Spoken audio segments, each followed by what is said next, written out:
बघा हा दोडका किती हिरवागार, कोवळा, लुसलुशीत असा आहे. कधी याची भाजी करते असं झालं होतं. मला तर दोडक्याची भाजी फार आवडते. बाजारात मस्त छान कोवळी लुसलुशीत अशी दोडके विकायला यायला सुरुवात झालेली आहे.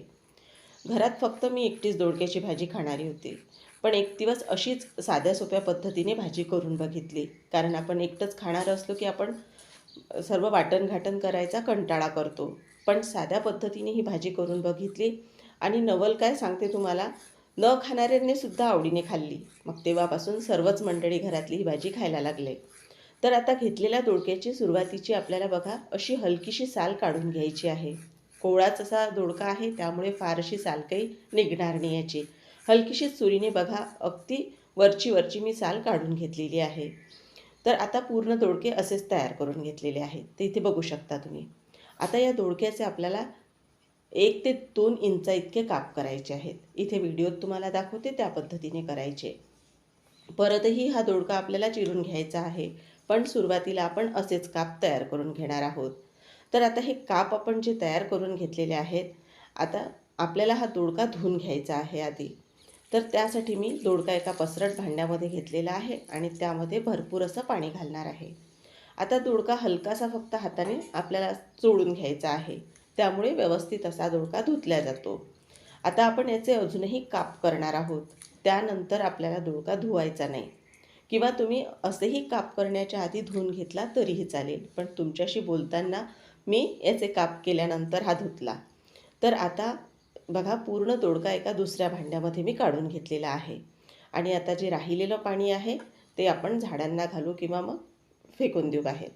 तर आता इथे काय करायचं बघा, हे जे दोडक्याचे काप आपण केलेले आहेत तर त्या एका कापाचे आपल्याला 4 काप करायचे आहेत. आज कुठलंही वाटण न करता ही भाजी आपण तयार करणार आहोत. अगदी साधी सोपी, म्हणजे अगदी 5 ते 7 मिनिटात तयार होणारी आहे. आणि अशी गरमागरम भाजी न खाणाऱ्यांना एकदा देऊन बघा, खरंच खूप अगदी आवडीने ही भाजी खातील. तर बघा असेच आता आपल्याला दोडक्याचे काप तयार करून घ्यायचे आहेत. तर सर्व दोडक्याचे काप तयार करून झालेले आहेत. आता आपण भाजीसाठी लागणारा एक ठेचा तयार करूया. तर सर्वात आधी मिक्सरच्या भांड्यामध्ये आपण 8 ते 10 लसूण पाकळ्या घेतलेल्या आहेत. लसूण पाकळ्या बारीक असल्यामुळे इथे मी थोड्या जास्त घेतलेल्या आहेत. इथे अर्धा इंच आलं, त्याचबरोबर इथे 3 ते 4 हिरव्या मिरच्या घेतलेल्या आहेत आणि कढीपत्त्याची पानं. एवढंच साहित्य आणि सोबत जिरे घेणार आहोत आपण पाव चमचा. तर आता आपण फक्त हा एक ठेचा तयार करणार आहोत. बाकी कुठलंही वाटण इथे आपण वापरणार नाही आहोत. आता पाणी न टाकता हा ठेचा तयार करून घेऊया आधी. तर इथे हा ठेचा तयार झालेला आहे. चला मग आता भाजी फोडणीला घालूयात आपण. तर इथे हिरव्या मिरचीचं प्रमाण आवडीनुसार कमी जास्त करू शकता.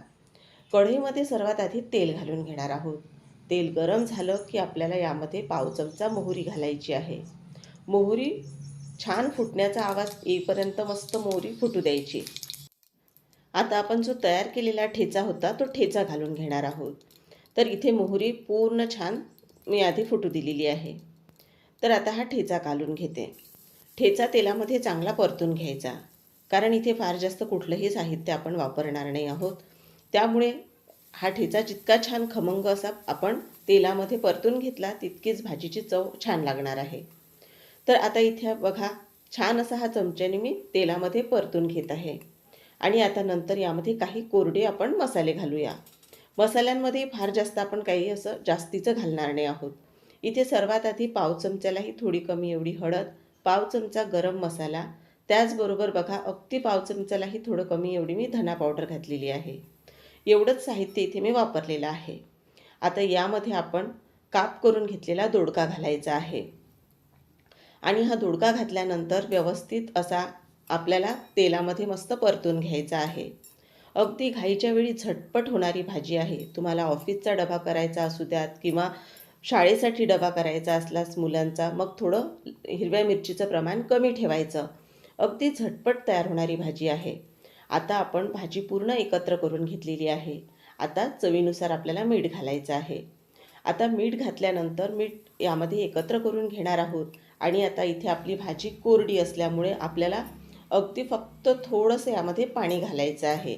आता मीठ आधी एकत्र करून घेते आणि पाणीसुद्धा सांगते तुम्हाला किती घालायचं आहे आपल्याला यामध्ये. तर हा जो भाजीचा चमचा आहे या चमच्यामध्येच तुम्हाला पाणी टाकून दाखवते मी. एवढाच चमचा आपण पाणी यामध्ये टाकणार आहोत.